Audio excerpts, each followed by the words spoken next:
Hey guys, what's going on? It's me, Jay. We're here to do another video, another year in review video. Happy New Year to everybody. Today is New Year's Eve. So we're just going to go over some of the major events of 2025 and an exciting year that it was, a crazy year, a year of saying goodbyes to many people, and a year of first, a year of groundbreaking first, a year of um, a lot of continuations, especially in the world of politics, in the world of music, um, and in the world of film from last year. Really, not much different, but some things are majorly different. We're going to highlight. We're not going to. Hey, Lisa, what's going on? We're not going to talk about David, what's going on with professional wrestling. We may touch a little bit on professional wrestling. David, you missed it yesterday. We did the wrestling year in review video. Here we're going to talk about mainly music, movies, and political current events is the things that we're going to discuss. So let's first start off with politics. Where we ended last year in 2024, Donald Trump had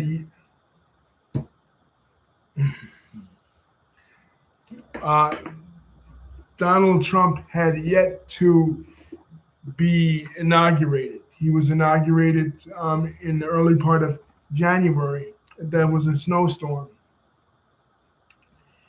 and it was a pretty eventful inauguration. You know, not much to be remembered. Just that he was inaugurated inside because of the weather concerns, but it went off without a hitch. Almost immediately, uh, let's backtrack a little bit before that happened.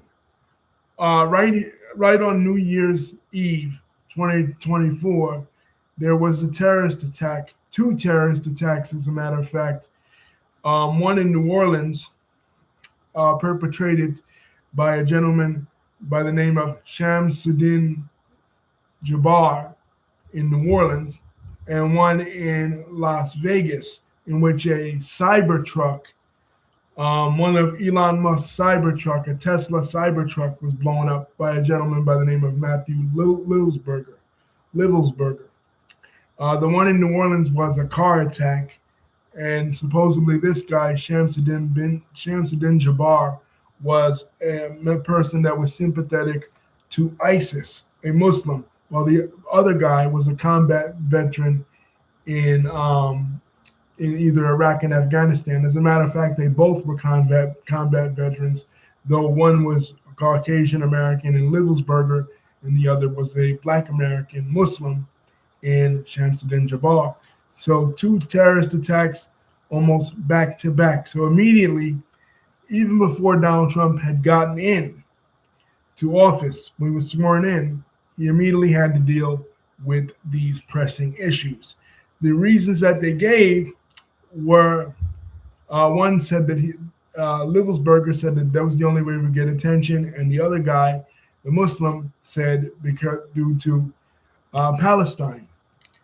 So, fast forwarding to the inauguration, Donald Trump is inaugurated, becoming the 47th president of the United States on the 20th of January, 2025.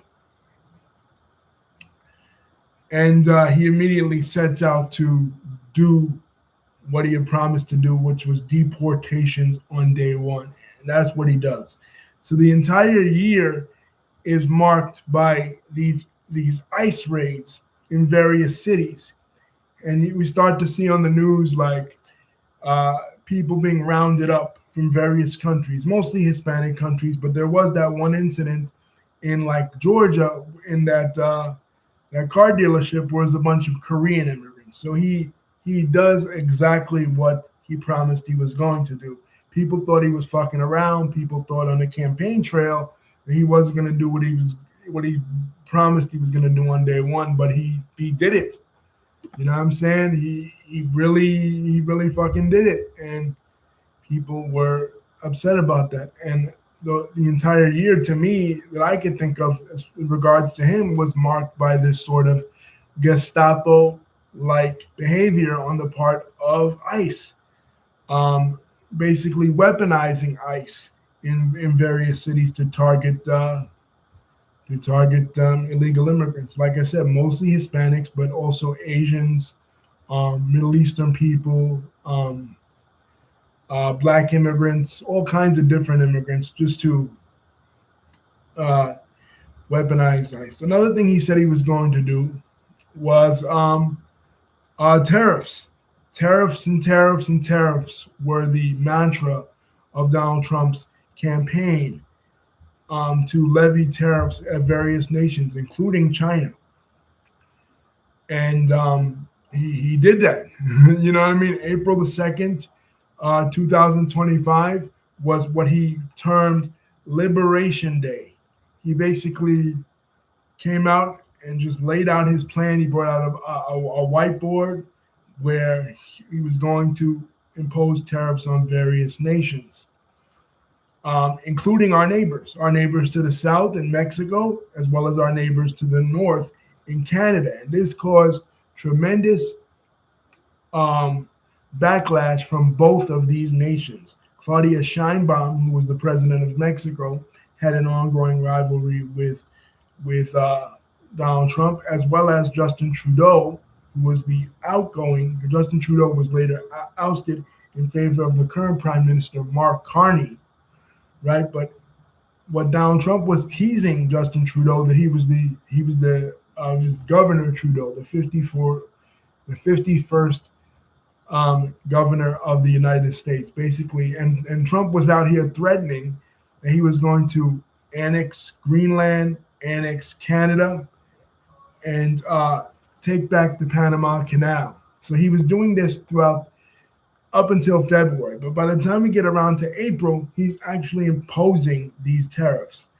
And he later, when it comes to China, he later walks it back because China had an amazing year this year economically because they discovered that they can utilize a lot of minerals in the rare minerals department that the United States actually needs. So Trump became intimidated by China's trade practices and kind of walked back his policies with regards to China. But with regard to other nations, he continued to impose these tariffs on them, and that really caused a lot of stagnation with regards to the American economy, as well as some of the interferences that he and Vice President J.D. Vance were doing with the farmers, like, telling them what to plant and what not to plant. This caused trouble with the American economy. And because of that, the economy in 2025 wasn't doing well.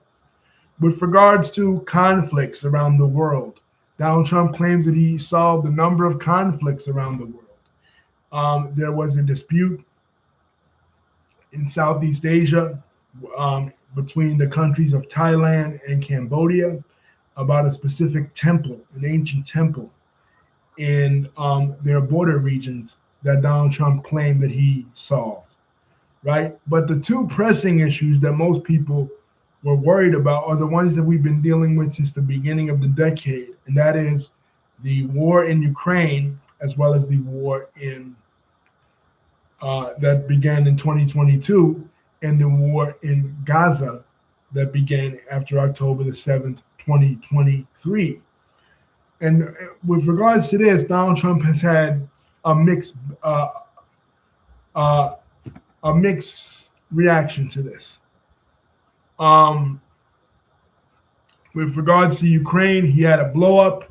He and J.D. Vance had a blow up with President of the Ukraine, Vladimir Zelensky, in which it basically looked like Donald Trump was belittling President Zelensky, and J.D. Vance and he were teaming up to ganging up on Zelensky, telling Zelensky that he's ungrateful. Zelensky was basically trying to say, look, you have to support me, because if you don't, Russia's going to become more powerful and Russia's going to annex more territories. That was the Biden administration's policy, that they were supporting Vladimir Zelensky since the war started. He wanted Donald Trump to continue this. Donald Trump was like, no, you have to hold your own nuts when it comes to this. We're not going to do it. So he was basically trying to force Zelensky into a corner and really acted ingraciously to, for the first time ever in my lifetime that I'd ever seen somebody that was the head of state of another nation treated that way. Granted, at the time, I even said it on here that Vladimir Zelensky was like coming to the United States trying to ask for more money on his behalf and, asking for money in perpetuity. But at the same time, this was a really tense moment between Donald Trump, J.D. Vance, and Vladimir Zelensky. J.D. Vance said, "What do you mean we haven't helped you?" And Vladimir Zelensky says, "Since the new administration came in, you haven't really done anything for me." And with regards to Gaza, Donald Trump helped to broker a peace plan between Gaza and Hamas that included disarming Hamas, demilitarizing Hamas, as well as the removal of Israeli troops from various parts of the Gaza Strip, and also to get resources to the refugees in Gaza. But with a caveat, Iran became involved. In the middle of the year, like June or so, there was a conflict with regards to Iran called the 12 Days War, right, between Iran and Israel, in which Israel was striking Iran in the Straits of Hormuz, and Iran was also striking at Israel. So Donald Trump then becomes persuaded to get involved in this, and he strikes 3 nuclear facilities in Iran in the middle of the night in an operation called Operation Hammer, right?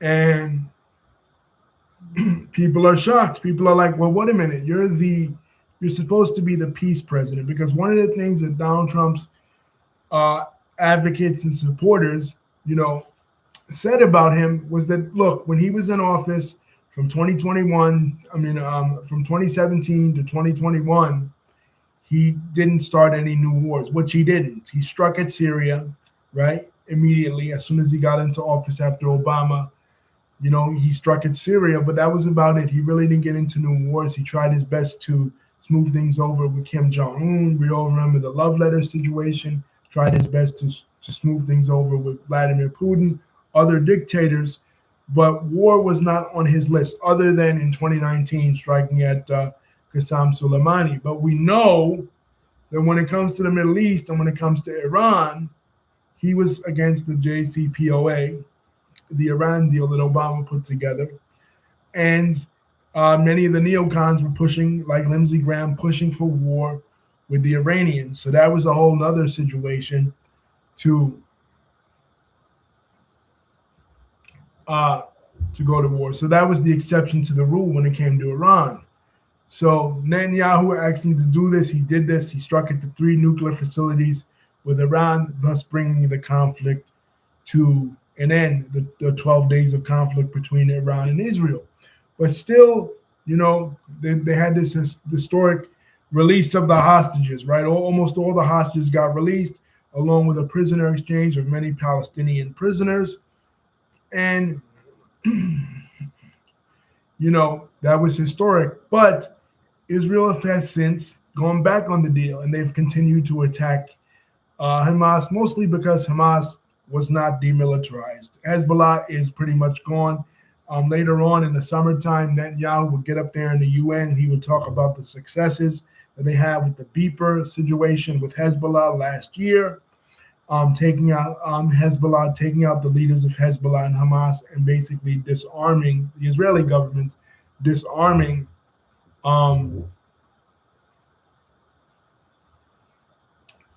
these Islamic militants both in the Gaza Strip and in the north of Israel with President Trump's help.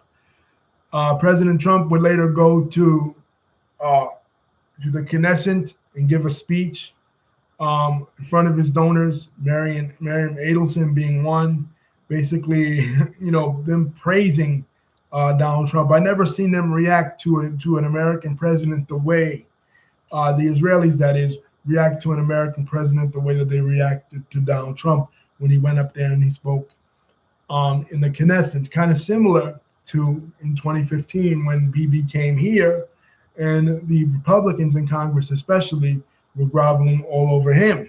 You know what I mean? I never saw them react that way to an Israeli prime minister. So the relationship between Israel and the United States was on shaky ground when Joe Biden was in office, but when Donald Trump came back in office, it is back to being really, really strong and solidified with Bibi and him kissing each other's asses. Even the Israelis, even struck at Qatar. And Qatar was, during the peace negotiations, Qatar was one of the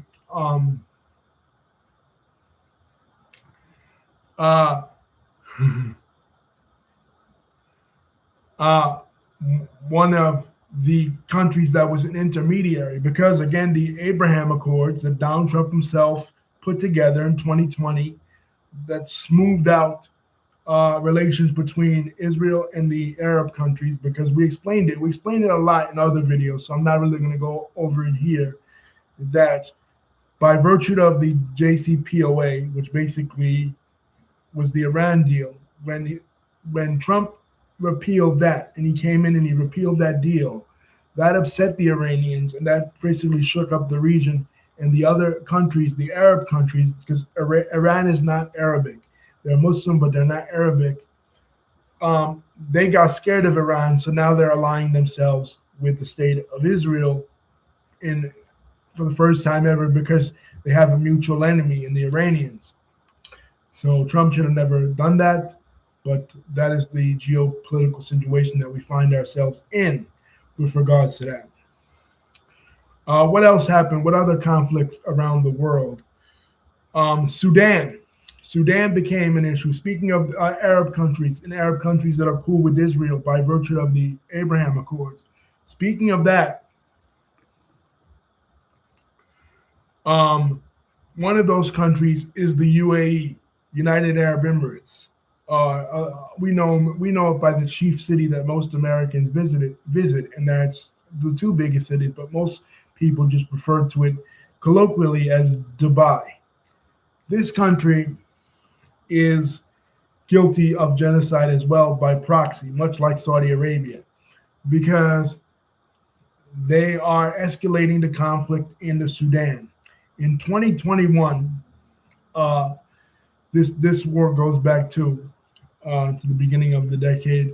In 2021, there was a coup to overthrow the current regime, the current leader of Sudan, Al-Furqan, by a group known as the RSF rebels, right? And the RSF rebels captured this specific city in Sudan, and they're backed by the UAE. They trade in gold with the UAE and the leader Hamedi, right? And basically, the UAE is sponsoring this genocide of Black Africans in the Sudan. There's always been this conflict in Sudan between the Arab North and the Black African South, right? Some of the Black Africans, particularly these ones, are Muslim and some of them are Christian. Most of the Christian ones broke away in 2011 to form their own country, the newest country. And it was and Omar al-Bashir, who was thrown out of power in 2019, was mostly guilty of this. And he organized a militia called the Janjaweed that throughout the early 2000s was murdering black Sudanese. After he was thrown out, this other guy, Al-Furqan, assumed power. And Al-Furqan was against these Arab militia. But now the Arab militia have reconstituted themselves under new leadership with backing from the UAE. And they massacred entire whole villages of black African Sudanese. And what did the United States do? Nothing, because the United States is an ally of the UAE, right? A lot of American tourists and American tourist dollars go into funding the United Arab Emirates. So that situation is not solved. That's one of the ongoing pressing issues, especially around like August or so. That became an issue.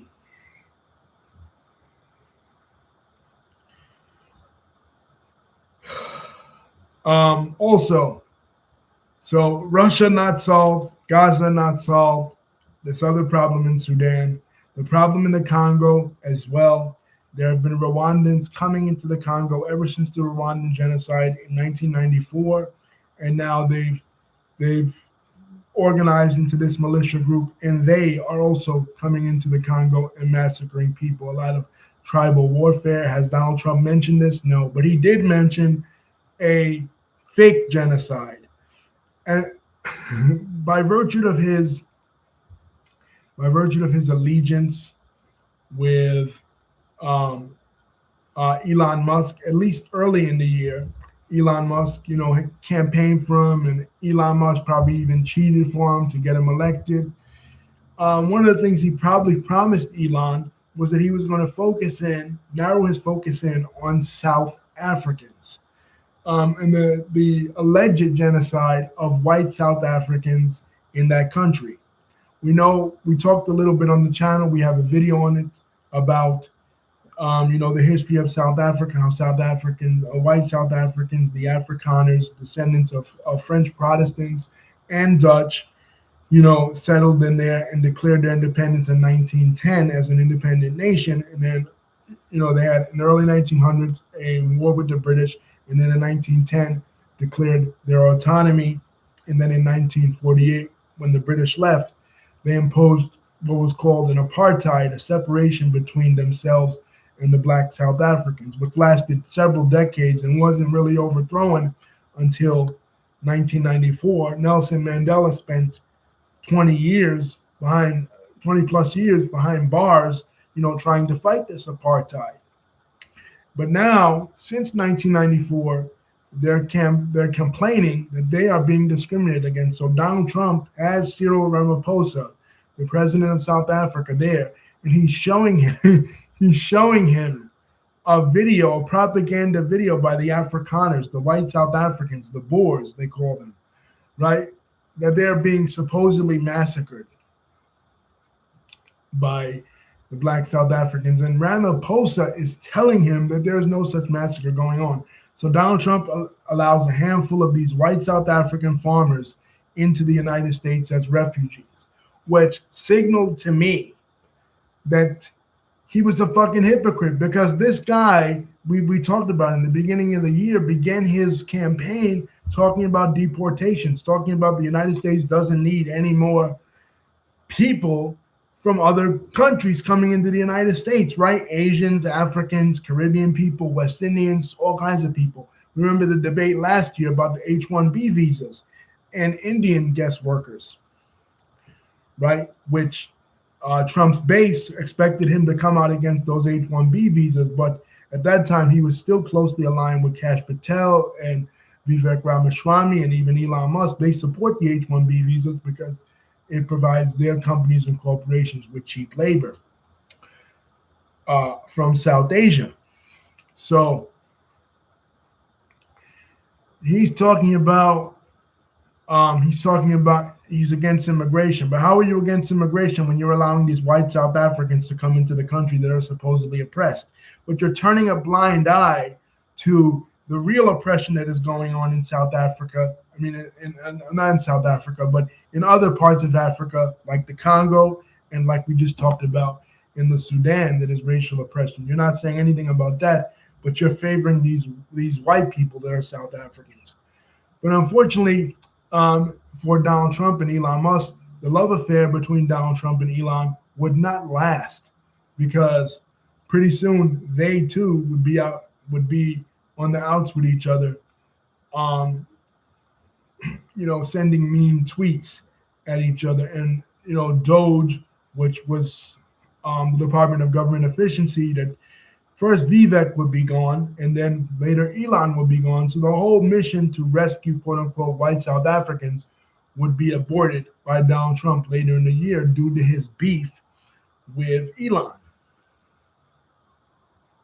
So one of Elon's trucks is bombed right in front of one of Trump's properties in Las Vegas in the beginning of the year, the terrorist attack, because of his association with Donald Trump. And later he and Donald Trump part ways. But we know this is a pattern with Donald Trump.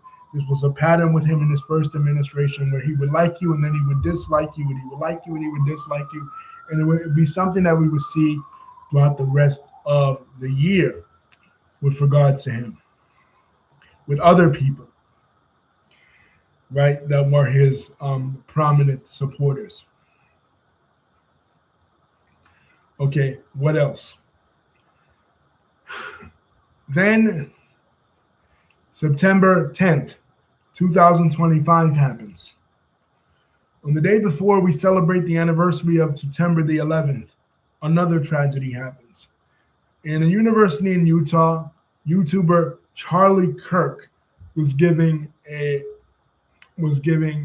one of his lectures. He was somebody approached him because there was a mass shooting in Minnesota at a Catholic school by a transgender individual, right?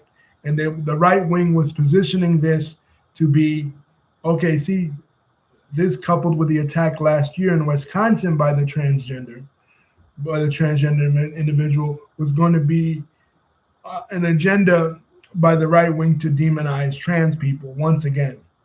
So the question posed at the university in Utah to Charlie Kirk, who he does these debates, Charlie Kirk does, I'm pretty sure, spoiler alert, that he got shot, right? But he used to do these debates where he would be like, he would challenge people, and people with opposing political viewpoints would come up to him. So somebody came up to him and said, how many mass shootings you think happen per year at the hands of transgender people? And then he goes into this whole starting to go into this whole Republican anti-black talking point about gangbangers and stuff. And then what happens? He gets shot in the neck, right? And he passes away. So there's a huge manhunt going on for days and days about who did this. And eventually, the guy that they have nailed down, Tyler Robinson, supposedly had a transgender roommate, and they think was involved, in a relationship with this roommate. So that's what the right wing is zeroing in on that, while the left wing is zeroing in on, the fact the guy's family was Republican. He was a registered Republican. His father was a gun owner. He was a Mormon from Utah, in his conservative background. So each side is trying to pin on this guy, Tyler Robinson, on why he would want to kill this conservative activist, the founder of Turning Point USA, Charlie Kirk. Now, this was crazy because this comes on the heels of the previous year, 2 assassination attempts on Donald Trump himself. These political attacks that we talked about against, conservatives, and even some against, liberals, too, because Josh Shapiro's house burned down, right? The governor of Pennsylvania in the beginning of the year. And, and even the wildfire that occurred in California in the beginning of the year, some people think that was, they have foul play to do with it as well. So people are like, what's really going on? And it was a real discussion among people in the United States for the first time ever, at least in my and Lisa and David's lifetimes, about political assassinations, something that we had not been experienced with. We've been experienced with learning about it in history class, learning about JFK, learning about RFK, learning about um, learning about Martin Luther King, Malcolm X, these type of individuals. But we had never, even Ronald Reagan. Ronald Reagan occurred in 1981, but Lisa and I and David weren't even born yet, right? It was in our era, kind of like closer to when we were born, but we weren't born yet. I was born in 85. David was born in, I think, the 90s, right? And Lisa was born in 85 too. You know what I mean? So we had no experience with this kind of thing. The only closest thing we had was, Donald Trump's assassination, but assassination attempts. But this guy died. You know what I mean? And this guy, Charlie Kirk, was the next in line, right? The next biggest star of the Republican Party. He was going to turn 30. He was going to turn 35 before 2028, and they were lining him up to try and be the Republican nominee for president. At least since it was recorded on cell phones, absolutely. But the difference here was in all those other political assassinations, it was a liberal person being assassinated and not a conservative person.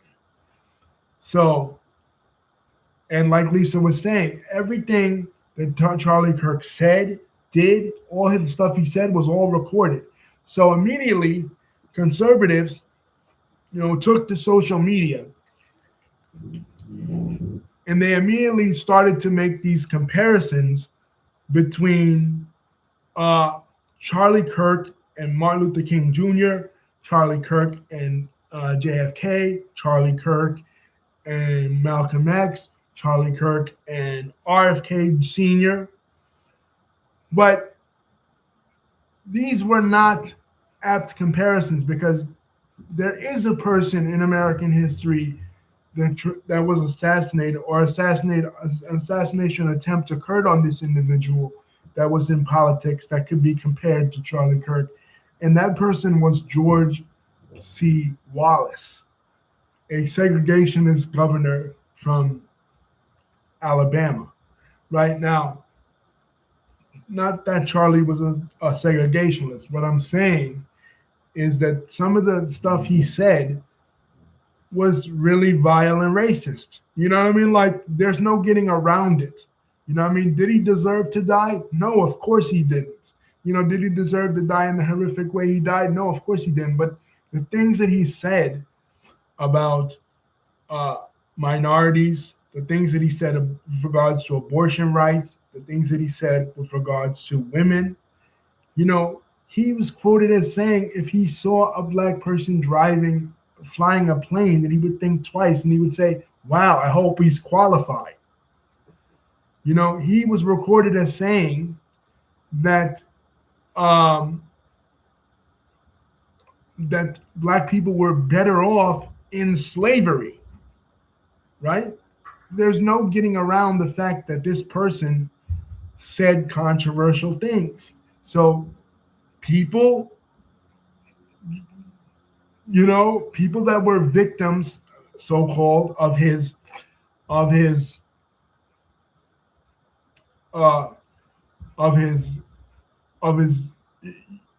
words. I mean, they weren't victims necessarily, but they were victims of his rhetoric. Pointed out, like, he said these things on videos. He said these things in college debates. Like, he wasn't this innocent person. Like, his Christianity was highlighted, right? Because he was a person of faith. He believed heavily in Christianity, and that was a good thing, right? But at the same time, he wasn't completely innocent. You know what I mean? And let's not act like he was. You know what I mean? So it was a really polarizing time where, like, you had conservatives saying, see, he's like our generation's MLK. No, he was not like our generation's MLK. In fact, he didn't like MLK. He considered the MLK holiday, he wanted to abolish and do away with the MLK holiday. He considered MLK an evil and vile person. This is what he said. These are his words, right? This is not me saying it. This is what he said.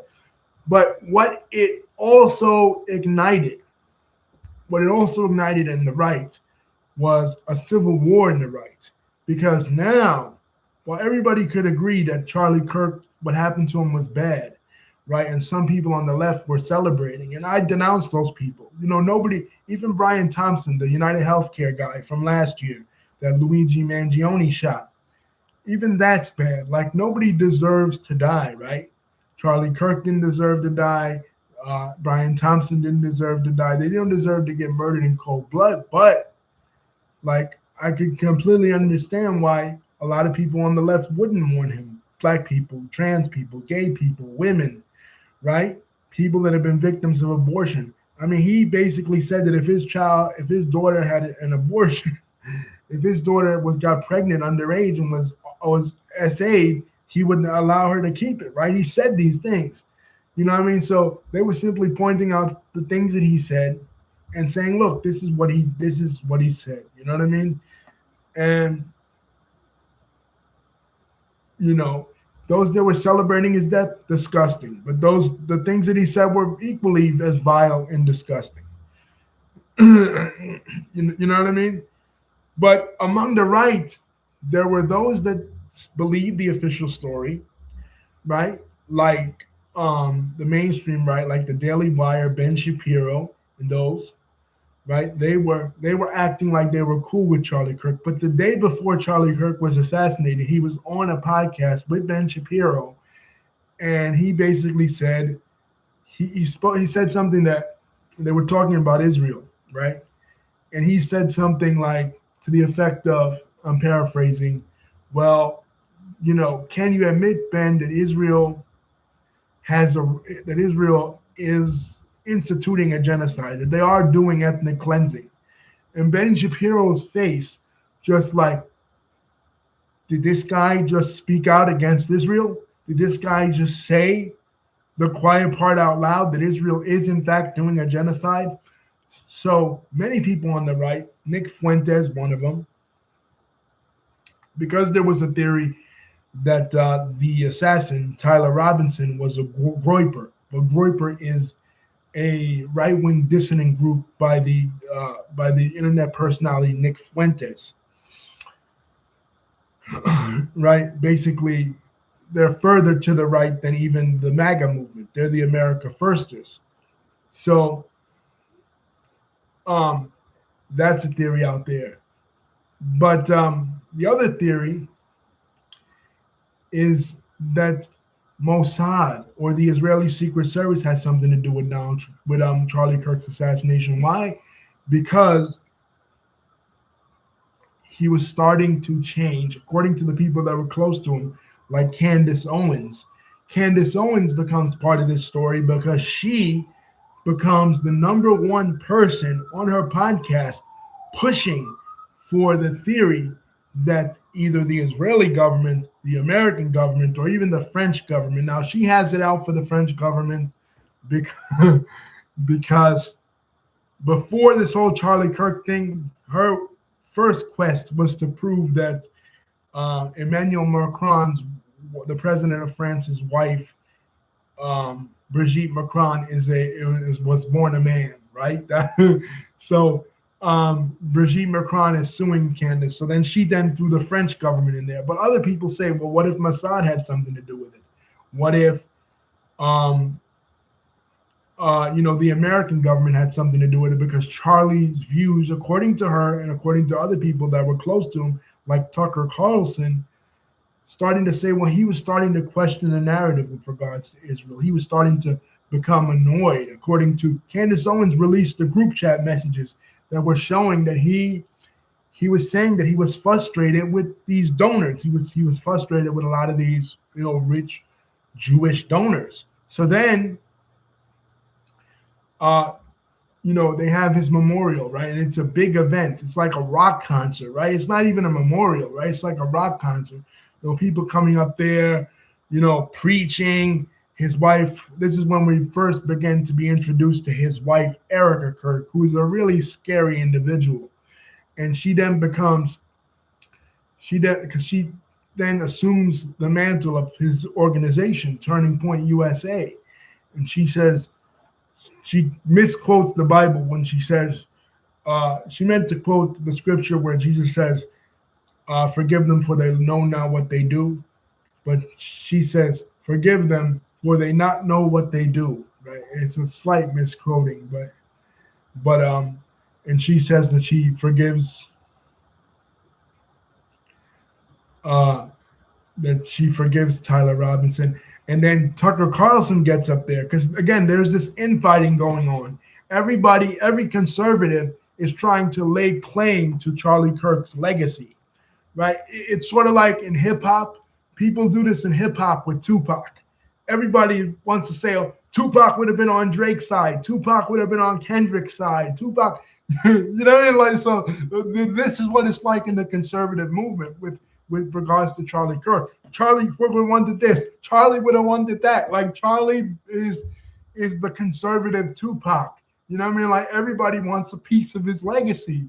Everybody feels like, oh, you know, let me use Charlie Kirk's ghost, and like with the another more closer example to more modernity, more modern times would be George Floyd, who ironically shares a birthday October the 14th with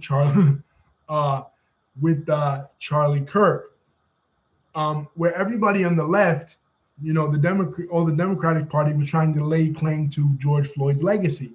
Well, and Charlie Kirk was one of those people that, you know, defamed George Floyd in 2020, right? So, so everybody on the right is doing this too, right? Everybody on the right is saying Charlie Kirk, he would have wanted this. Charlie Kirk would have wanted that. Charlie Kirk believed in this. Charlie Kirk believed in that. They murdered Charlie Kirk for this reason. They murdered him for that reason.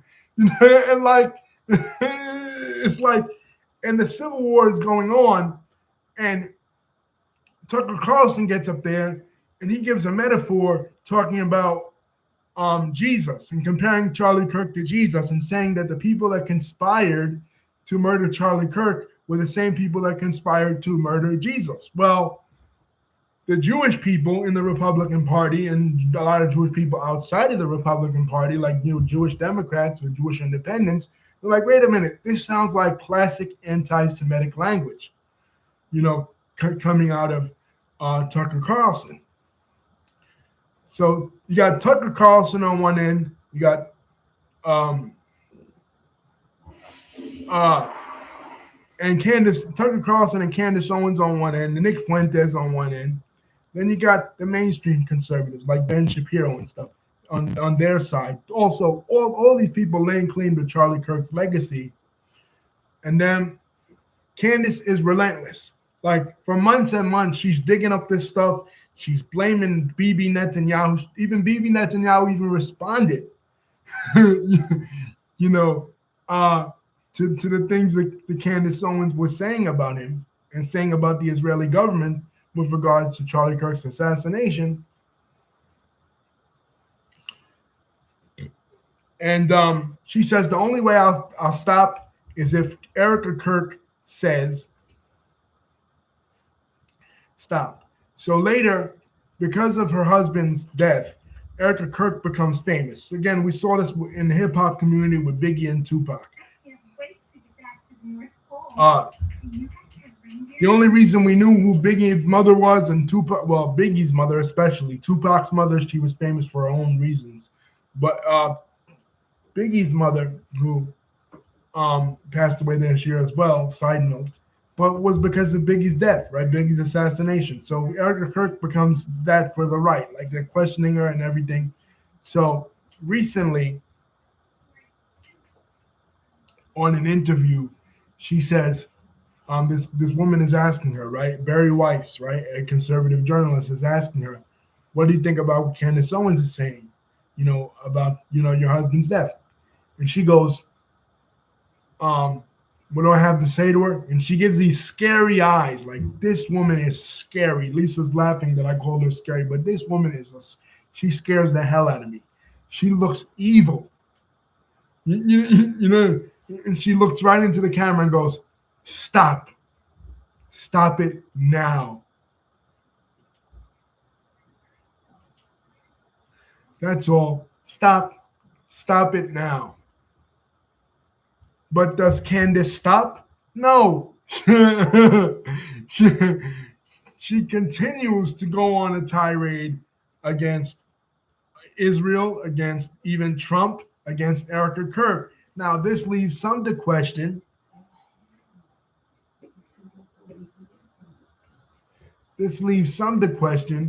Was there a relationship between Candace Owens and Charlie Kirk that was more than friends? They started off together. You know, the day he passed away, Kansas released photos of when they went to Israel together, ironically, when they traveled the country together, when they were starting Turning Point USA, and in 2016, when they began to both campaign for the initial election of Donald Trump. And it did seem like, in my opinion, that there was some kind of love affair between them. You know, it did seem like they were more than friends. And it also later seemed like Erica Kirk was kind of set up by MAGA because she had these, funny charges in Romania with child sex trafficking, with an organization, a Christian organization that she was involved with, in Romania, right? When she was a beauty pageant contestant in one of Trump's beauty pageants. So maybe the MAGA movement, knew that Charlie Kirk was, having this affair with Candace Owens, and they didn't think that, it would look right for their kind of PR, their kind of base that they want to appeal to, for him to be with a black woman. So they set him up with this white lady.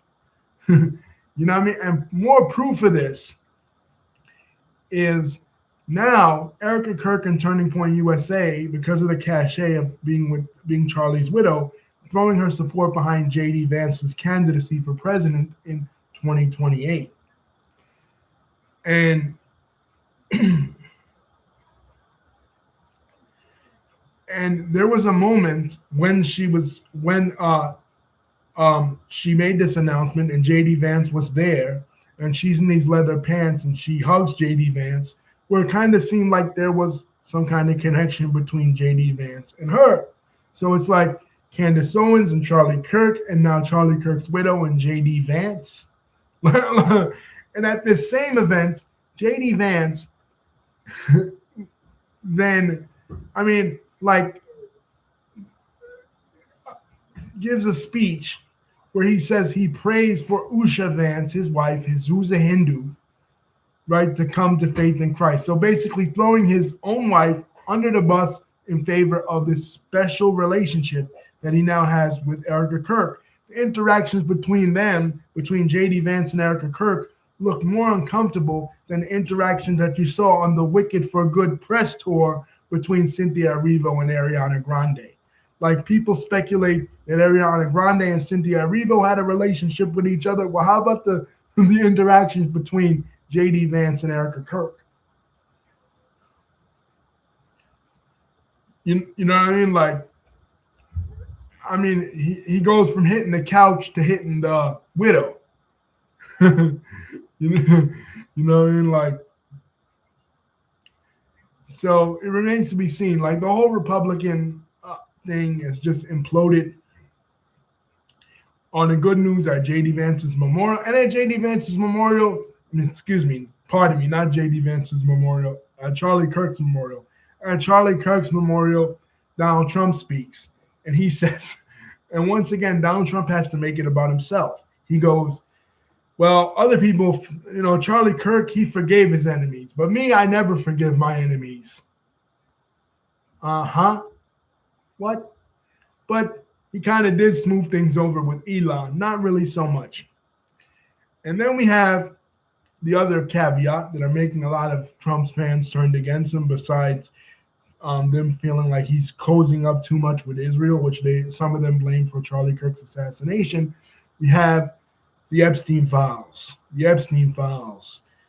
Trump is believed to have been in the Epstein files, right? Because all throughout his campaign in 2024, he's campaigning.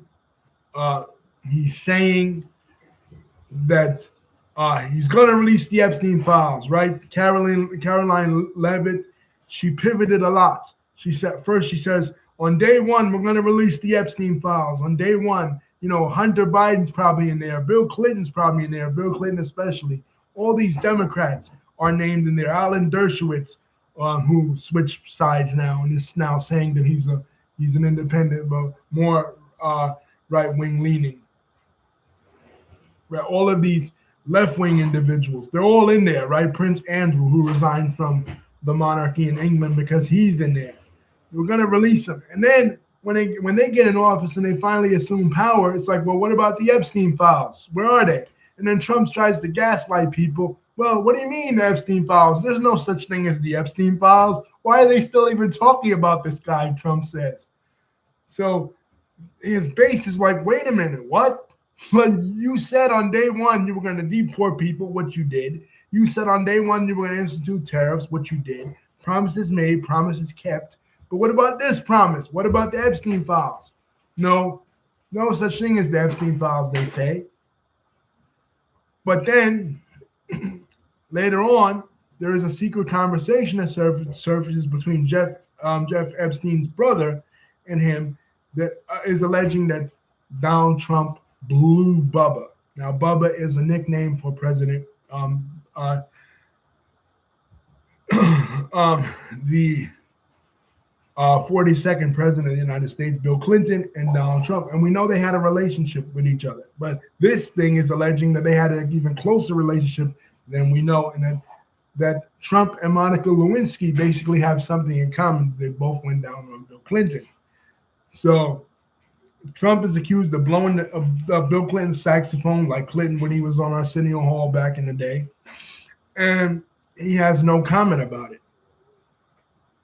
Right? And people are just like, what the hell is going on? And then they release the Epstein files and they're all redacted and nobody can read anything. But hey, they forgot that this is 2025 going into 2026 and we can decode this stuff. So it remains to be seen the mystery of Trump and the Epstein files. What role do you have to play? But the MAGA movement is definitely fractured. The MAGA movement is definitely in shambles. They don't trust Kash Patel. They don't. They had the AmFest, and here's another thing: they try to salvage the AmFest, the America Fest, this big convention, by having Vivek Ramaswamy come up there, Ben Shapiro come up there. As Candace Owens said, Ben Shapiro, fuck you and the midget horse you rode in on. They have him come up there. They have Vivek come up there. Vivek defending Indians, being called Prajeets by the extremist right. And then they have Nicki Minaj come up there. More on that later, because that intersects with something else we're going to talk about with regards to music. So, but more on that later. But they have her come up there as a representative of the MAGA movement, because with regards to politics, she then begins tweeting in support of something that Donald Trump said. Donald Trump has another crusade besides attacking Venezuela and attacking Venezuelan ships, trying to rid America of drug dealers from Venezuela and attacking, Colombia. He has another crusade to save the Christians of Nigeria, alleging that Christians in Nigeria are being attacked by Boko Haram, an ISIS-led group from the north of Nigeria. And Nicki Minaj picks up on this, and she speaks to the UN about this situation. She cared nothing about it years ago. It was going on since the early 2010s, but all of a sudden now she's caring for it, and the MAGA is cozying up to her. So as of now, she is now the new spokesperson, the new black spokesperson for the MAGA movement. She appeared at AmFest, and we have a video talking about some of the things that she said. So that's the development there. And Donald Trump also renaming the Kennedy Center, which was illegal, right? Renaming it the Trump Kennedy Center, alleging to the Kennedy family, and they just suffered a tragedy. Tatiana Schlossberg, passed away from leukemia, Kennedy's granddaughter. and still throwing them under the bus, saying that RFK, the person in his administration, is the only candidate that cares for the Kennedy Center, and he has the right to besmirch JFK's legacy by doing this. So he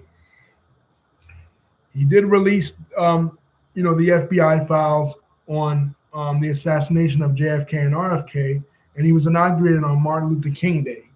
I forgot. Um, uh, forgot to mention that. But what the files that people wanted released, he did not release. He kept ignoring it, and he's still ignoring it and gaslighting it to this day. And he destroyed part of the East Wing to make way for the UFC event that is going to be occurring in 2026. He calls himself doing redecorating, but that's illegal. And even his opponent in the 2024 election, Kamala Harris, came out and said, "Look at this fucking guy, redecorating on the taxpayers' dime."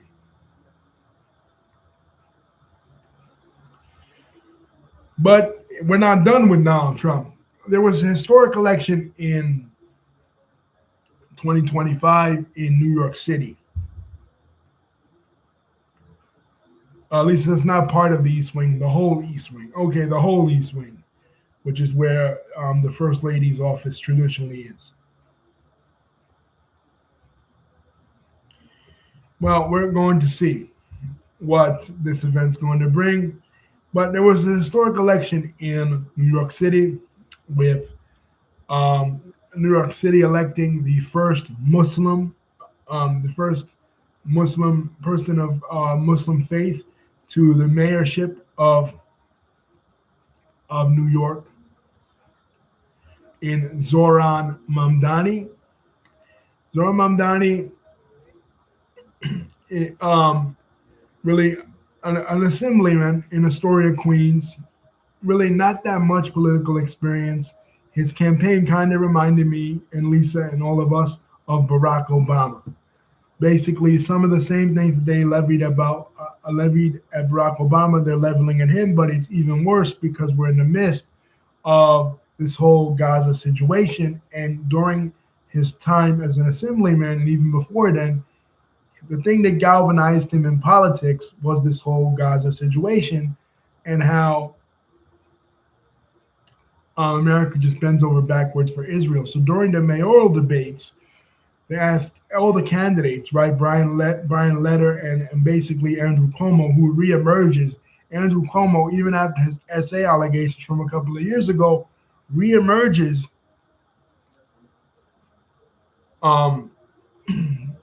as the strong man. Everyone think, okay, he was the governor, now he thinks he's entitled, he's going to win the mayoralship, right? No, but just like Hillary Clinton thought she was entitled in 2008 because she was the former first lady and she was a senator. Boom, here came this guy out of nowhere with a funny sounding name, Barack Obama. Zohran Mamdani was the same way. So they're having the debate and everybody is saying, what's your first diplomatic mission once you become mayor of New York City? And everybody is saying Israel. And this guy, Zohran Mamdani, says, no, I care about New York. I only care about New York, right? I don't care about any other place. My primarily focus is going to be New York City. And all the New Yorkers like that. But the problem is they're trying to besmirch him because he's associated, just like there's a civil war within the Republican Party, there's a civil war within the Democratic Party. And he's associated with the likes of AOC and Bernie Sanders. Because remember, Bernie Sanders was screwed out of the Democratic nomination in 2016. Right? And he's kind of capitulated to mainstream Democratic candidates like Kamala and Hillary subsequently, but really he's still kind of like an outsider when it comes to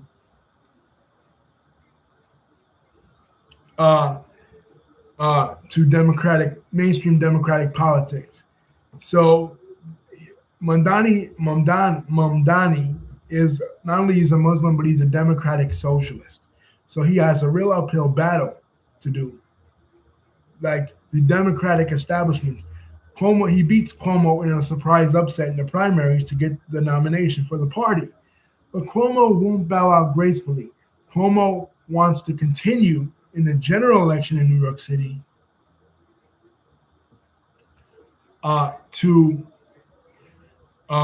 to run. So you have one independent and Andrew Cuomo, one Republican and Curtis Sweela, who's running again, founder of the Guardian Angels, and Zohran Mamdani. They have an interesting debate, but in the end, Zohran wins and becomes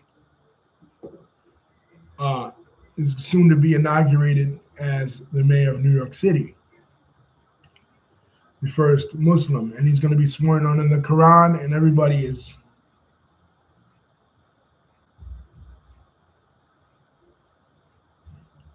Yeah, at least it says Cuomo didn't know what no meant. Well, in more ways than one, because as Curtis Sweela said, he was killing grannies and slapping fannies, because we all remember how Cuomo handled the COVID-19 situation in New York City with regards to the elderly.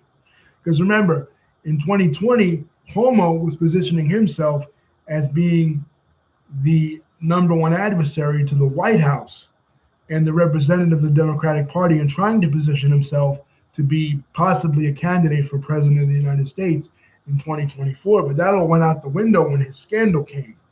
So people were like, nah, we've had enough of you, Cuomo. We don't want anything to do with you. You had mishandled the situation in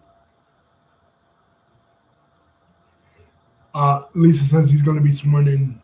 So, yeah, tonight after the ball.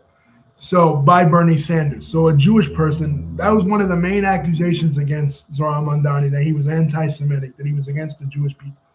Cuomo even went on a radio station and said, to the shock of me, a person of Muslim background, he said, he didn't actually say the words, but the DJ said the words, and Cuomo agreed with it. He said this. He said, I don't think Zohran Mamdani has the experience to handle a situation such as this. Take, for example, another 9/11. And the guy goes, well, what if he was on the side of the people that committed the attacks on 9/11? And Cuomo basically just said, I'm not saying it, but you are. You know what I mean? Like, basically giving his agreement that this is what's going to happen. So basically, they're all saying that Zohran, despite having the backing of Bernie Sanders, a Jewish person, they're saying that Zohran is anti-Semitic because of some of the stuff his dad wrote, some of the stuff he said in the past about globalizing the Intifada, which is the two uprisings, 87 to 93 and 2000 to 2008, respectively, in Palestinian history, and being a Palestinian activist, right? And they're saying that he's a communist and a socialist. And he's speaking out vociferously against the president of the United States, right? But so people are like, well, what's the reaction going to be when Zohran, who is the mayor-elect, meeting in the White House with the president? Now, this is a tradition that Lisa and I were not aware of because no other president, ever made it public that they met with a mayor, right? Or a mayor made it public that they met with a president. But given these two strong personalities and seeming as they were seemingly diametrically opposed, and I say seemingly because when he got there and they had the meeting, Donald Trump was gushing all over him, and this was at the time that the Bill Clinton allegations were coming out, and it was like, the whole memes about Donald Trump and a gay relationship now with Zohran Mamdani and falling in love with Zohran Mamdani, and it was just funny. And at the same time this is happening, the whole Epstein situation is occurring, like I keep saying, and Trump is tweeting against his own political party, making Marjorie Taylor Greene the enemy of the new MAGA. So, like, he's sort of like trying to suck up to the Democrats now and Zohran Mamdani. So that was kind of weird. But we'll see if that relationship lasts between Zohran and Trump in the upcoming years, in the upcoming year, in 2026, and what happens with Marjorie Taylor Greene, who resigned from Congress over this issue where Trump is basically blasting her. Like I always say with Trump, he doesn't have real political views. He's not really ideological. He'll go against anybody, Democrat and Republican. He'll align with anybody, Democratic or Republican. He only cares about himself. MAGA was only ever about him. was never about anything else. He's not ideologically sound. He's not ideologically based. If people act nice to him and say nice things to him, as Zohar Mamdani proved, he will act nice to you. If they don't, he will act mean to you, as Marjorie Taylor Greene showed. Right? He's not a principled person, right? But closing out the year with another first, and this is the first with regards to the Catholic Church. Unfortunately, Pope Francis passed away this year, and the Catholic Church elected the first out of 270 plus popes that have existed since the first Pope, St. Peter. We've never had a pope from the United States of America, but now we do. Now we have Robert Prevost from Chicago, Illinois, with Louisiana Creole roots and Black roots at that. Many people know the history of the Louisiana Creoles, a mixed race population residing in the state of Louisiana. And Prevost is, from my understanding, a famous name among Louisiana Creoles. So the first Muslim mayor, the first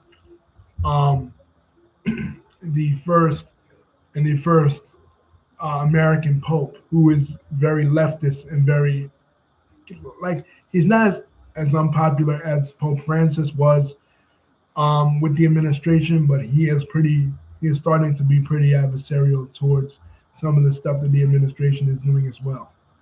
Now, what about Minnesota? Recently, because of a scandal involving Tim Walz, who was the vice presidential nominee in 2024 with Kamala Harris, Donald Trump has come out and attacked the state of Minnesota, calling Somali immigrants there garbage.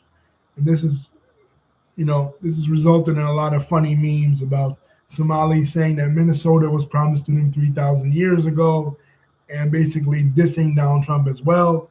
And also, he's actually, on Christmas Day, he actually dropped bombs in Nigeria. So it could be in 2026 that Trump wages war in Nigeria, taking his rhetoric into action, or wages war with Venezuela. Both countries have oil, and both countries could be strategic, and they're outside of the perimeter of the Middle East, so they don't really directly involve the whole Middle East conflict. So he can circumvent the whole Middle Eastern conflict and just get into conflict in Latin America and Africa, as if he's not already attacking Latinos and African Americans here in the United States. But that's pretty much it about politics. At least if you have anything else you want to add with regards to the whole political goings on before we move into music and movies, the music and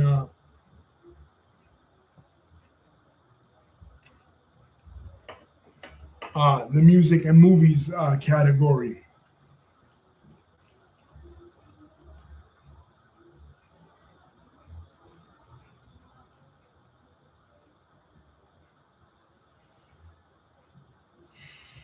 Okay. Oh. Yeah. The book 190 Days was released by Kamala Harris, in which she blames the men's rights movement or the Red Pill movement. She names names of Myron Gaines of Fresh and Fit and Andrew Tate, Kamala got her revenge, basically, when Andrew Tate got knocked the fuck out in that boxing match, because this man's man got knocked the fuck out, right?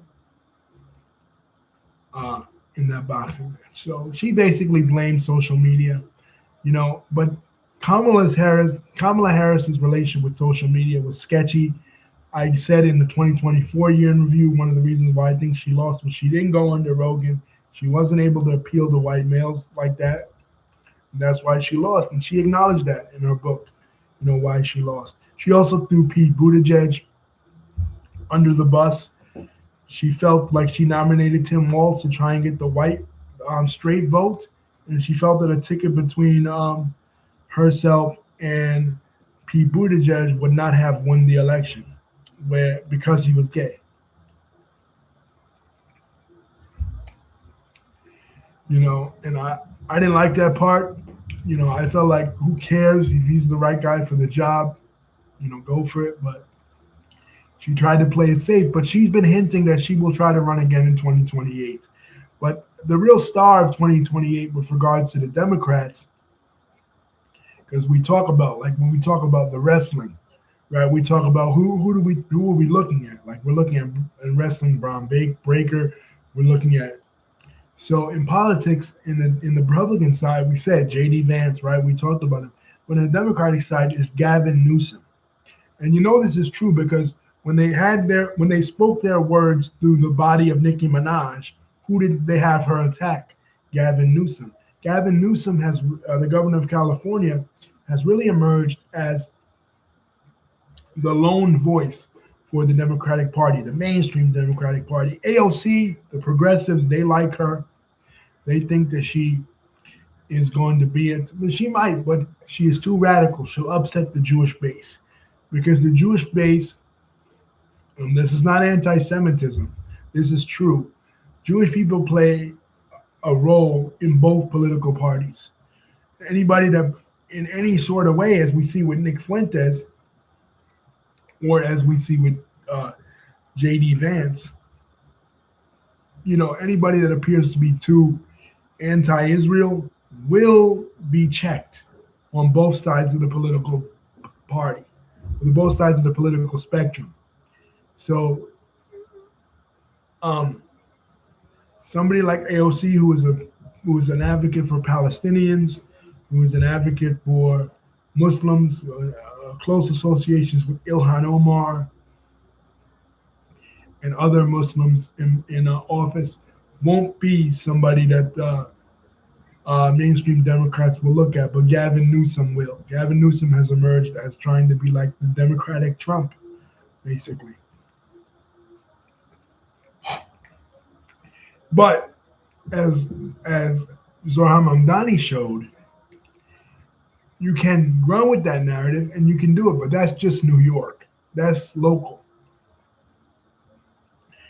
Races to look at are be the gubernatorial race in New York, which Elise Stefanik on the Republican side was running, but she recently dropped out. Governor Hochul was thrown under the bus by Andrew Cuomo, her predecessor, in this mayoral cycle, but she's really remained quiet. People in New York City and New York State really don't know what the hell she believes, but this is the race to look out for in 2026.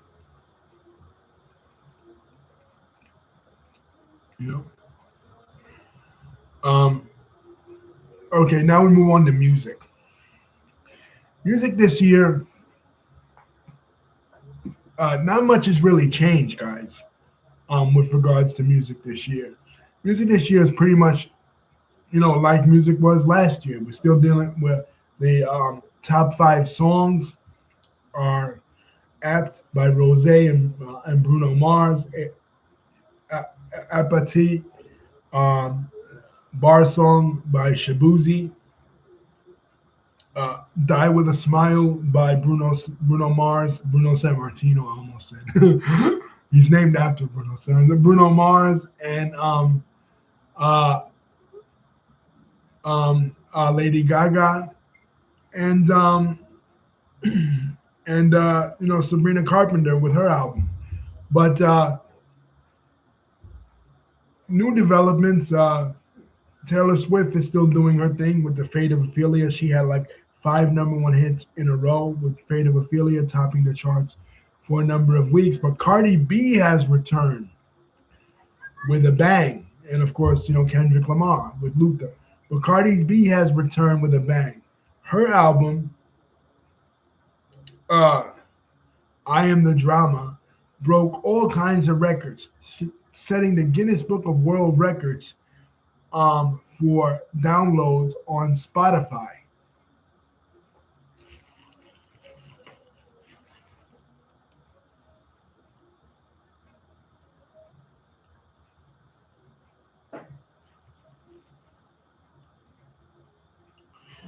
So she overcame the sophomore jinx. People thought the invasion of privacy was just a jinx, was just a fluke. That she came out of nowhere and she made a big impression in 2018-19. But she has done it. And her album is full of disses. Like she's calling out everybody. She's fucking calling out Bia. She made that bitch Bia famous, right? She's calling out Offset, her ex-husband. She's calling out um, Ice Spice. She's calling out all these other, people, including Nicki Minaj. Now, Nicki Minaj, out of jealousy, begins a Twitter war back and forth with Cardi B, where Cardi B accuses Nicki Minaj of using drugs.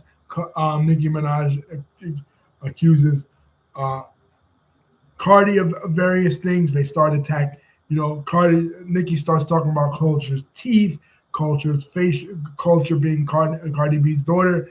Then Cardi starts talking about Papa Bear, Nicki's son, and they're going back and forth. And they're talking about Kenneth Petty, Nicki's husband.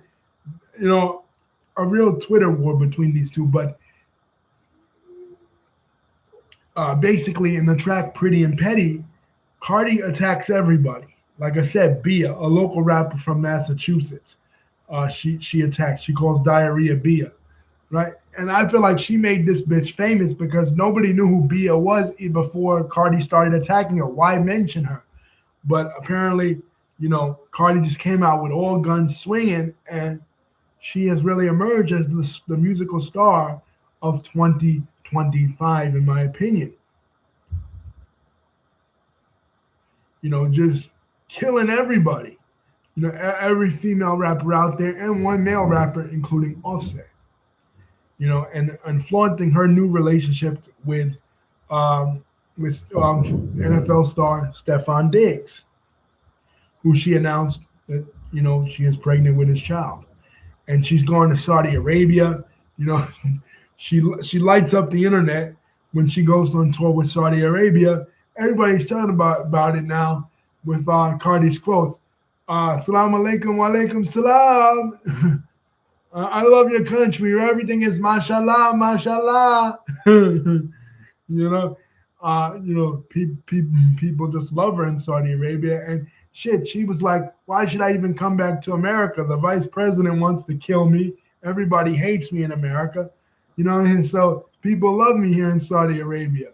So she'll be going on the Little Miss Drama. She's starting her Little Miss Drama tour. But the I Am the Drama album, a good album, and it was just, to me, it was basically a diss album. Like she was coming for everybody. Like, fuck it.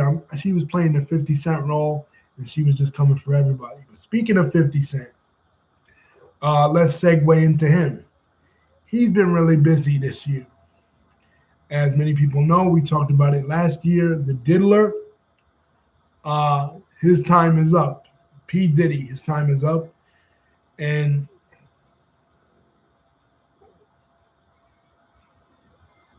And 50 Cent released a documentary on him, The Reckoning, in which he basically detailed everything the Diddler had done. Everything the Diddler had done, all of the Diddler's secrets, basically talking about his relationship with Cassie, talking about how he used male prostitutes, talking about the baby oil controversy. Because Diddy himself was sentenced to 4 years and 2 months. He was only brought up on 2 charges, only the racketeering and the human trafficking charges, and basically the minor charges. Right now, Diddy is serving time, but 50 Cent picking at the wounds and ready to pounce on it, and it became the most successful documentary released on Netflix this year. For those who haven't seen it, I recommend watching it.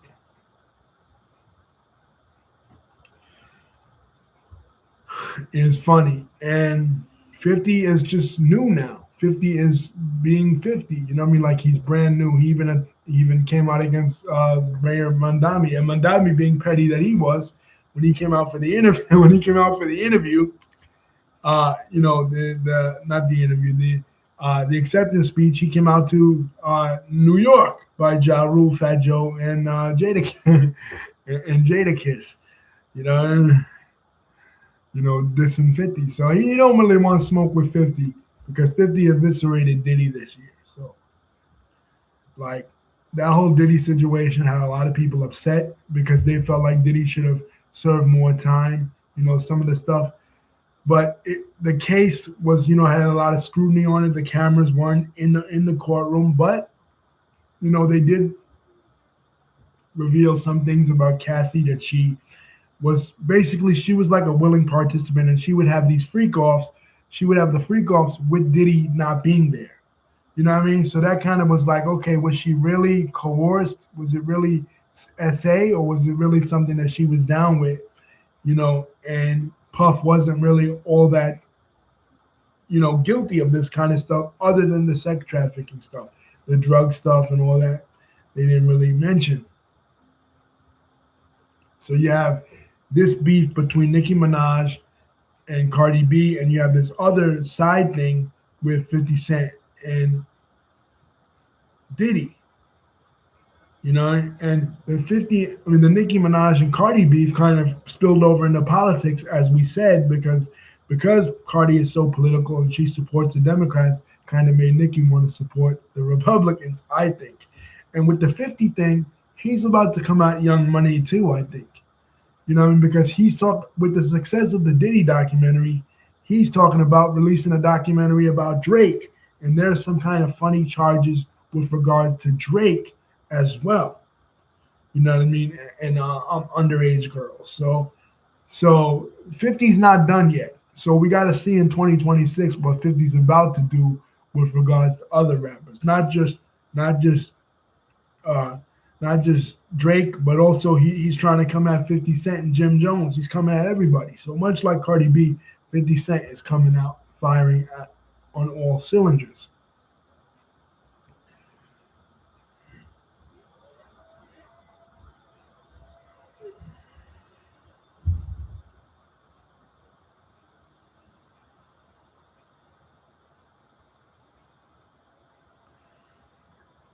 Anything else, Lisa, you want to add with regards to music that I missed? Something musical?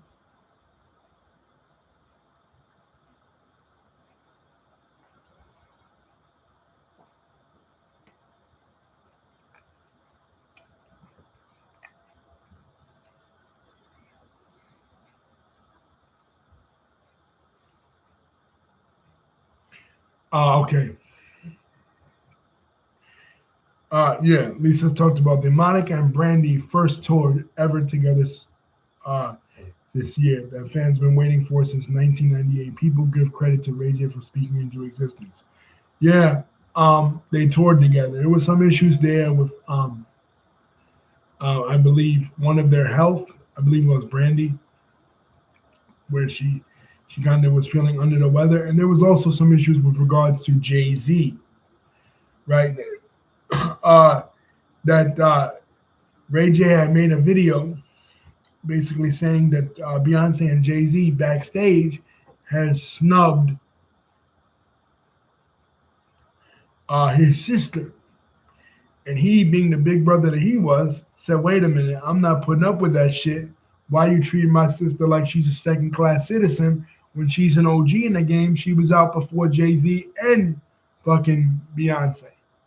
You know what I mean? Don't treat her like she's a second class citizen. Acknowledge her, right? I mean, any big brother would, and then they later joked about it. You know what I mean? Monica and Brandy joked about it towards Ray J, and I don't blame him. Any big brother should stick up for his sister. Any brother. I don't know. I'm not sure who's older. You know what I mean, between himself and Brandy, but any brother. Any brother should speak up for his sister. Like, why you doing my sister like that? The Carters think they're all that just because now Beyonce's a millionaire. Yeah, he claiming Beyonce wouldn't take a picture with her when they came to see her on tour. Exactly. Oh, Brandy is older. Okay, well, little brother, but he's still a brother, and he's still, sticking up for him, which is cool.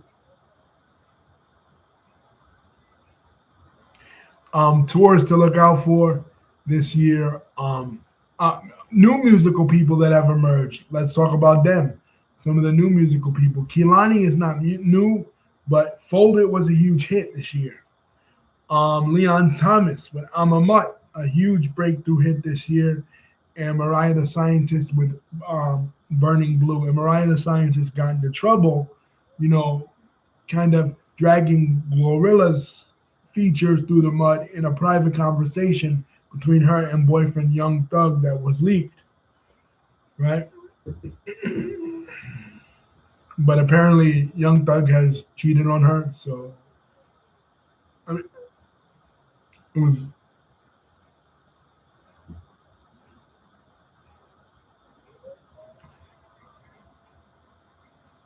Oh no, we forgot about that. In the beginning of the year, yes, Kendrick Lamar, off the beef with Drake, does an amazing performance at the Super Bowl. Um, he does the song "Not Like Us" right in front of Trump. Trump is sitting right there at the at the Super Bowl, and he looks right at the camera. Hey Drake, and he blows it away.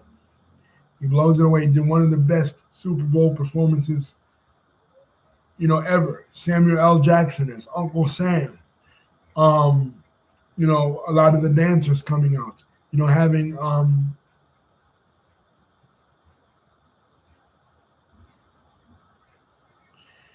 Having Serena Williams come out and do the Crip Walk, knowing that Serena Williams has a relationship to Drake. Was the whole thing was just basically trolling Drake and still getting at Drake, who basically his lawsuit was thrown out of court.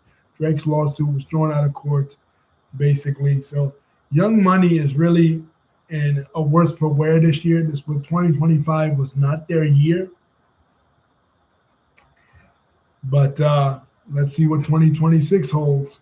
Most likely, in 2026, the Super Bowl, the announcement for who's going to perform at the Super Bowl had conservatives up in an uproar as well because Bad Bunny will be performing. The first time ever that a Puerto Rican artist from Puerto Rico is going to be performing at the Super Bowl in Spanish. So Bad Bunny basically said, you have 4 months or whatever it was to learn Spanish, so you better start now. So if you thought they were upset about Kendrick Lamar last year, and they were, or the year before about Usher, or the year before that about Rihanna, or going all the way back to 2022 when, the hip hop artists like Snoop Dogg and Dr. Dre and Mary J. Blige and Kendrick. So this is the second time at the Super Bowl, but the first time being featured. Wait till this year with Bad Bunny. It's going to be something funny. So of course we'll be talking about that on the channel. Let's move on to movies. Now, of all the categories we cover on this channel, we do wrestling, we do movies, we do music, we do current events, politics. What about Beyonce? Oh yeah, they were upset about Beyonce years ago. Yeah, is that? I forgot. Okay, before we leave music, yes, Beyonce made history by winning the award, the first Black artist to win the country music award that she did not deserve, according to Lisa, for Cowboy Carter. It was a decent album, but I wouldn't say that it is pure country. It has nothing to do with her race or skin color. It it wasn't country. Her music is not country music. She just feels like she's entitled to everything, and she's the queen of all music, but she is not. But of all the categories we cover on this channel, the one that is the weakest, yeah, Jay-Z, Lisa says the only reason why she wanted to is because her husband basically told the Grammys to give it to her. Yes, Jay-Z and Beyonce are running music. Jay-Z runs the Super Bowl. He decides who gets to perform and who doesn't, and she runs a lot of shit too. And she just became a billionaire, so she's second behind Rihanna, becoming the second black female billionaire. Um, of all the categories we cover on this channel, movies was the weakest. Movies this year, terrible, terrible year for movies.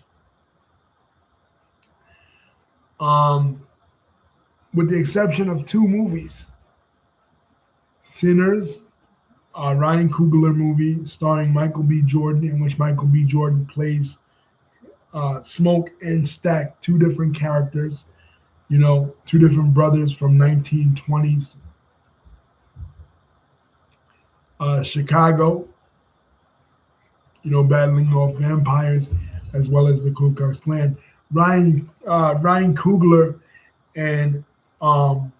and Michael B. Jordan have developed a relationship similar to Martin Scorsese and Robert De Niro, or Spike Lee and Denzel Washington, or Spike Lee and Samuel L. Jackson, in which they do a lot of projects together, and I anticipate that they will continue to do projects together. And other than that, the other movie, Lisa says just two movies, shame on the movie industry. The other movie that Lisa and I were excited about that we saw was Wicked for Good, the second part to the play, the 2003 musical Wicked, which is itself a prequel to the story of The Wizard of Oz, starring Cynthia Erivo and Ariana Grande. And this movie, broke all kinds of records, but and is nominated for multiple Golden Globes. I don't know about Oscars, but multiple Golden Globes for songs that they inserted into it, though. Cynthia Erivo is not nominated.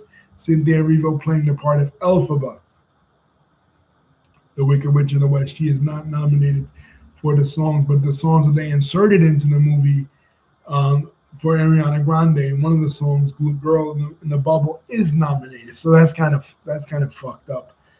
But yeah, Lisa's absolutely correct. When it comes to movies this year, no,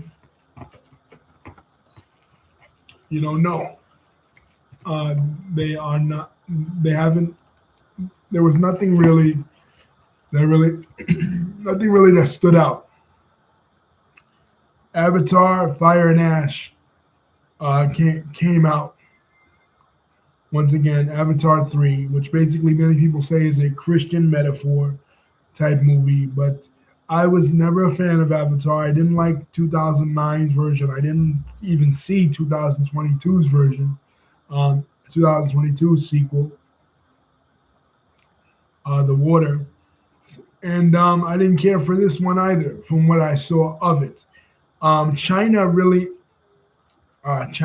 advanced with a movie called Jin Z, which was an animated movie that surpassed all animated movies in the United States, including Zootopia 2, which performed, and Inside Out 2. So China is moving up there in the movie industry. So look for them, much like the Koreans in the music industry with Golden by Huntress topping the Billboard charts. China in the movie industry may be starting to do something serious in 2026. But as far as the American movie industry, falling behind. They're doing too many sequels and too many prequels, and people are just tired of it. They want something different, and movie producers just don't seem to get it. They keep going back to the well with the same old shit.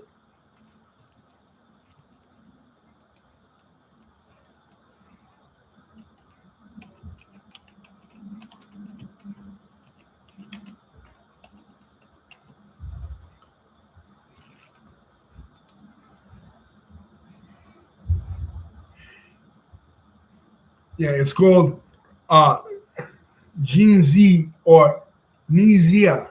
Nizia, it's called. It's a Jinzi or Nizia.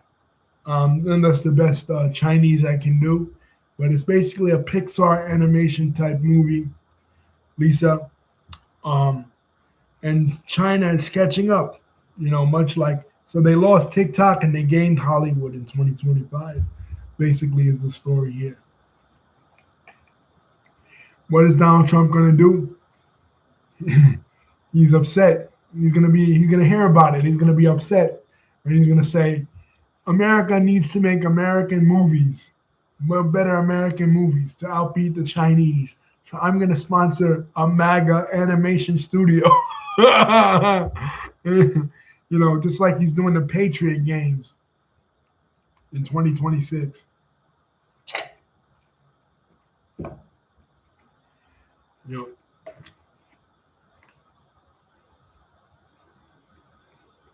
So he's gonna get mad.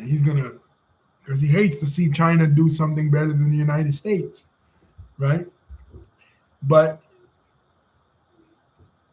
hey, television this year, big things happen in the world of television, and we spoke a little bit about it because it intersected with the wrestling video, but we'll speak about it again. There were two big mergers this year. There was a merger involving CBS with Silver Lake in the beginning of the year, in which Larry Ellison, Lilo and Stitch came out. Lisa is correct, and that did pretty well, but again, Disney needs new material. Disney has announced they'll be trying to go back to hand-drawn animation and see where that leads them. The Mufasa movie bombed, right? It didn't do well in the box office at all, And this year they have the first Star Wars movie coming out since 2019, in 2026, which is a Mandalorian full-length feature film. So we'll see what that's going to do. But going back to TV, there was this merger, the Silver Lakes merger, regarding CBS. Larry Ellison, the guy with the Oculus guy, right? Boss CEO, purchased, financed this merger with the help of Donald Trump, right? And they're involved with Paramount, and they bought all the exclusive rights to the UFC content. Also, what happened at the end of the year was Netflix acquiring the rights to Warner Brothers. So now, basically, what Netflix will probably force Warner Brothers to do is to release movies exclusively on streaming first. And this has a lot of the people in the movie industry scared. James Cameron came out, right? Lisa was correct. I forgot about that. Stephen Colbert's show was canceled because of the CBS merger, right? And James Cameron came out and said this is disastrous. The Time Warner, the Warner Brothers merger. Warner Brothers basically was a conglomerate, Warner Media conglomerate. We talked a lot about Warner Brothers before on this channel because we do a lot of wrestling content that directly relates to them because Warner Brothers merged in 1996 with Turner Broadcasting, which was the principal owner since 1988 of WCW, right? And then the Time Warner merger, right, later on in the 90s, and then later on the AOL merger, and then they merged with Discovery and they became Warner Media. But now Warner Media is splitting up, and Discovery is going its own way, keeping TBS and TNT, while Warner Brothers and its movie properties are going over to Netflix. So similar to the merger that occurred in 2019, where Disney purchased the rights to 20th Century Fox, their movies like Planet of the Apes and their television shows like Family Guy and The Simpsons, but they didn't purchase the sports and the news category of Fox. Well, that's like what's happening here. Discovery is keeping TNT and TBS, whereas the movies for Warner Brothers is going to be putting out, including the DC Cinematic Universe, are going directly to Netflix.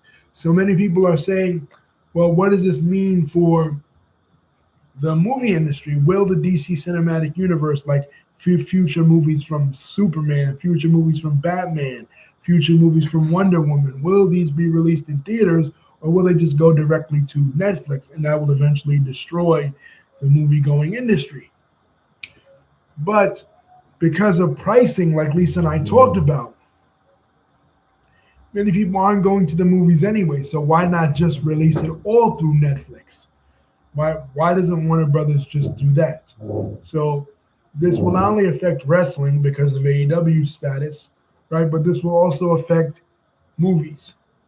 You know, will we even see Warner Brothers properties, um, you know, in the movies anymore after this merger between Netflix and um,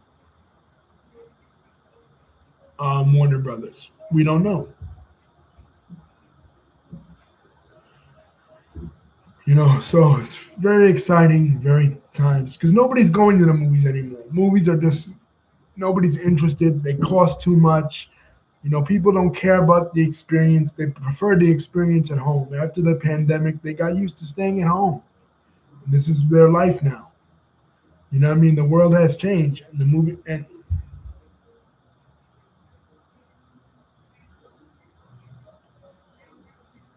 right, and they're going to have to adjust.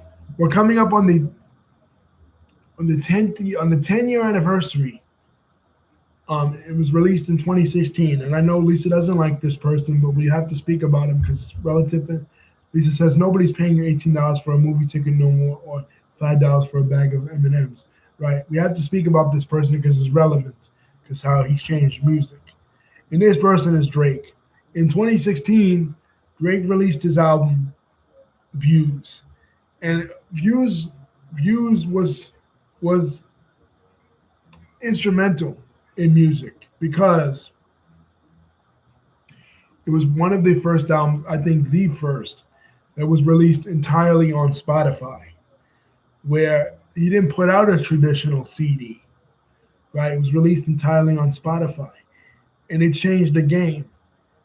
And years before that, in 1999, Eminem, Dr. Dre, and Metallica sued Napster because they said, well, if people can download music from their house, who's going to buy albums anymore? Who's going to buy CDs, right? And people said, oh, that's going to kill, music. Nobody's going to care about music anymore. But did it do that, or did musicians just adapt to the times? And now you have Cardi B going gold off just streams, right? You have artists like Drake going multi-platinum off of just streams. So movies is going to have to do the same thing. Wrestling is ahead of the curve. Vince McMahon knew. Vince McMahon saw it. Vince McMahon saw in 2014 that nobody was going to buy pay-per-views anymore. So he decided to move his pay-per-views to streaming. He didn't bitch. He didn't complain. He just did it. And people called him crazy for it. But now every promotion, including UFC and including AEW, has moved to streaming. So movies have to do the same thing that wrestling did, the same thing that music did, and even the same thing that politics has done. We talked before about these people like Ben Shapiro, Candace Owens, Andrew Tate, Tucker Carlson, Don Lemon, Joy Reid. When these people get fired from mainstream news organizations that are on TV that nobody watches anymore, nobody cares about, what do? They move to the internet.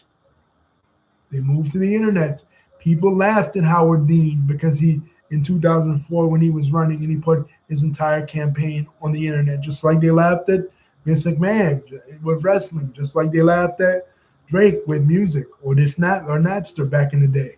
They said it's going to destroy the world, but did it? No, it only made it different. It didn't destroy it. It only made it different. So these movie producers are experiencing what politicians experienced, what wrestling industry experienced, what movies experienced, what they all experienced, and what music experienced, what they all experienced. They're learning this lesson now. They are the last medium that really learned this lesson. In the end, all that's going to be left of traditionally watching TV or even going to the movies is sporting events. That's all people are going to really go out to see anymore. People are not going to go to concerts because it is going to be like, I'm going to stream it. People, it's all going to be streaming now. It's all the internet. The internet is, we're living in the digital age. So you either catch up or you die. This is life. So movies are experiencing the same transformation that wrestling experienced, the same one that politics experienced, right? Matt Drudge in the 90s was one of the first ones to put out an internet blog about the Monica Lewinsky case. And nobody in that time in Washington paid any attention to the internet. People thought it was a joke, right? So this thing that people thought was a joke, this thing that had no power, has suddenly become more powerful. One of the other things that is challenging traditional, conventional creativity is AI. We saw AI companies like ChatGPT become super powerful. And Timbaland has even produced an AI artist, the first artificial AI artist. And many in the music industry are complaining once again, saying that this is going to put music out of business. But again, we just have to learn how to adapt and how to change with the times. And eventually we will. Peace, guys. Don't forget to like, comment, and subscribe. Don't forget to like, comment, and subscribe. Have a happy new year. Thank you, Lisa, for contributing so much. We love you guys. Lisa and I will be here. David, thank you. All you guys, we'll continue to do more and more videos, and we'll continue to see what 2026 brings. So that is your 2026 wrap up.